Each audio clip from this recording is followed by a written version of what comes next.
Hey, you two, welcome to Talk Shop Talk. And this week, I want to talk about, in the midst of this great realignment, what's a school?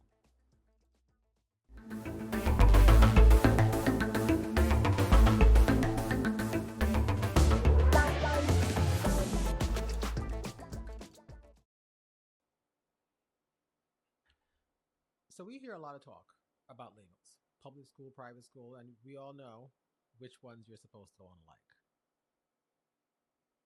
right? So, we hear a lot of things about schools public schools, private schools, and which one's better and whatnot.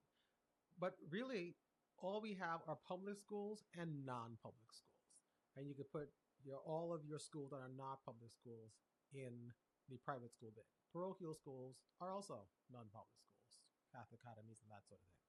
Now, these labels function in terms of how governments treat schools, because these schools get treated differently because, or whether or not they've been designated as public or non-public. And this is where charter schools get really kind of murky, because they're kind of like doing a happy dance in the middle, which is why people don't know what to do with them. It's kind of a new model. But setting that aside, the traditional standards of public versus private and private being better automatically, I think is something that we should start talking about. And we need to start talking about it because the vast majority of children attend public schools. If for no other reason, then we are supposed to be orienting ourselves to what is best for the most amount of people. And while I don't think education is political, or at least don't think it should be political, even though I suppose it is, but I think that is to our detriment. So part of what I'm hoping to see as like making it a little less political, right? Because a good education is a good education. It doesn't really matter, or at least it shouldn't matter. And I feel as what we say is just not what we do. And hopefully, you try to get those two things to get next to each other. Yeah. So another reason why these designations are important is about always the money. New York is notorious for being a state where I live that spends the most amount of money per pupil in terms of spending. Even though we have a probably in the top three most segregated schools in the country. It seems like two things that shouldn't go together, but they do. And a big part of that is because a lot of, and it isn't just New York, we have New York, Connecticut, Massachusetts, all of these places, also very liberal, spend a lot of money per student, yet their results are not great. And I think part of the reason is that we have this giant disconnect between wealthy people in the same city, between wealthy people and poor people. So you can have a school in the South Bronx that might be getting $20,000 a kid, yes, but you could also have in that same geographic vicinity a school charging $70,000 or $60,000, $50,000 a kid. It's so drastically unequal. It's actually more unequal here than it is in some other places that people be surprised, kind of like Texas or Arizona. It's a really damning state of affairs. And private schools in New York, not entirely sure about the rest of the country, but I would guess it's probably the same everywhere, are nonprofit. So they don't actually pay property taxes, the things that we use to fund school. This will always rack my brain as to why this is a good thing. And not only are they not paying property taxes, the state is still required to actually fund them pretty significantly, I would say, relative to what they put out, right? So New York City pays for transportation for a lot of children in private schools. They pay for security. It used to be they paid for security over a certain threshold in terms of the number of students, and that has changed. Now they're paying for schools that have even less than 300 students as of now. And of course, all the other city services that they monopolize because that's just what it means to be alive and trying to navigate and live in a city. So that money has to come from somewhere, right? New York City subsidizes teachers who teach math and science in private schools. And there are a bunch of other programs that I've written about before, and I could direct you to that blog over here or here. I'm going to put it somewhere up here if you want to read more about that. So it's not free. So for the next time someone says, where does the money go? And it's like, well, we don't get enough. And we also aren't taxing the people that have it. I'm going to let Daniel Markovitz, somebody who is really sort of formidable and like crystallizing this idea in my mind. I let him explain how it works in terms of how we subsidize the wealthiest among us. Take a listen. In the system that we have now. The Ivy Leagues are a very, relatively speaking, small group of schools when we look at the entire crop of people that graduate or enter higher education every year, right?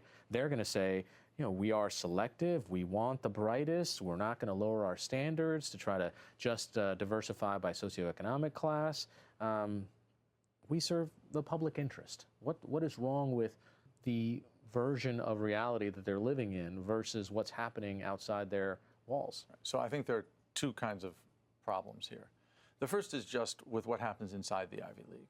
In the Ivy League and the Ivy Plus colleges today, there are more students whose parents are in the top 1% of the income distribution than the entire bottom half. So these universities educate overwhelmingly very rich kids.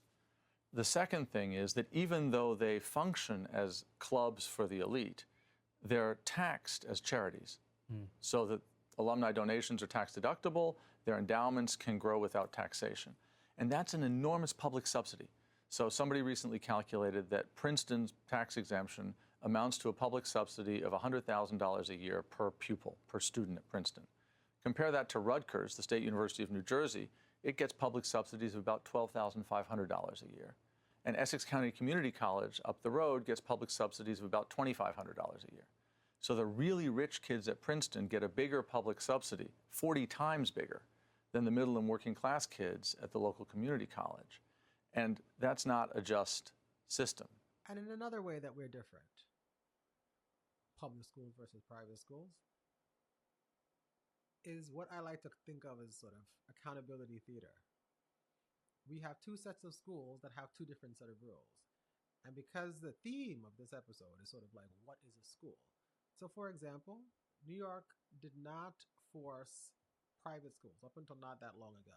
I'll put in the year here, to be mandated reporters. Now in New York, if you are a sort of public facing health or education professional, you're required to report suspected cases of abuse.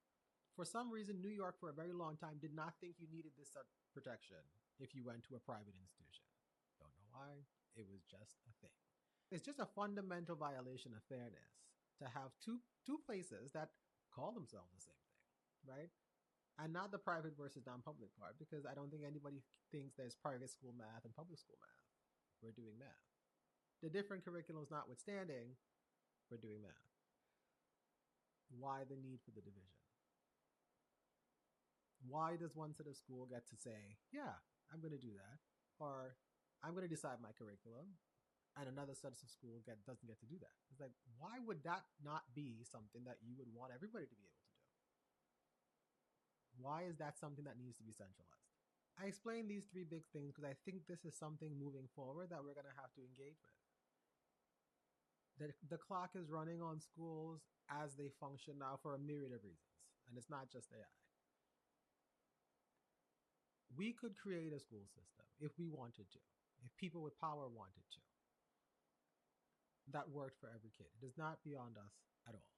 It is a choice that people are making, and we have to ask why that is the choice that people are making. So I'm going to ask you what you think the definition of school should be. Go to the comments and let me know. I would love to hear it. And obviously this is not just about labels, right? The labels are the thing that we sort of package everything up in. But this is about fairness to 5-year-olds. We have to level the learning field. This is about our future and the kind of place and country we want to live in going forward that serves every single kid. It is not impossible. You know, it's often said that people with privilege, justice will start when they decide what they want to give up. And I think this, the gilded school, should be a contender. Hi there, Internet. Thanks so much for watching. I'd love to hear what you guys have to say in the comments. Please check out the description so you know where to find me across all your favorite social media apps. And until next time, keep talking.